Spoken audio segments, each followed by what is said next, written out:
evening po. Ako po si Jenny. Actually, hindi po si Victor yung panganay. Ako po. To be honest. Totoo yan, Victor. Hindi. Totoo po yan. Ako po yung pinakapanganay.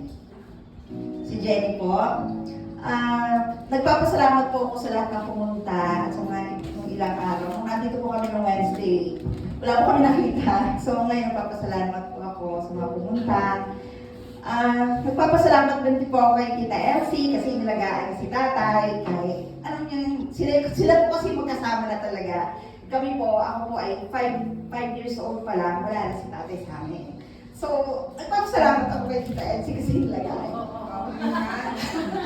And, andito po kami para at least kahit man lang sa last respect kay tatay, pumunta kami ng kapatid ko. Kakapatay lang din ng nanay ko last December. At alam po yun ni tatay. Kasi tumawag ako kay Tita Elsie, na sinabi ko na patay na si nanay. Si tatay, ewan ko kung nakita ni Tita Elsie umiyak, napaluwa siya. So sabi ko, may forever pala. Sumunod yung tatay ko. After 6 months. So, iyon, sana gabayan niya kami ni tatay at ni nanay kasi wala na sila pareho. Lahat tayo, kami mga kapamilya, gabayan niya kami na sana bantayan niya kami sa araw-araw namin. At nagpapasalamat po ako kasi marami palang nagmamahal sa tatay namin. Kahit kami hindi minahal. So marami nagmamahal sa tatay ko.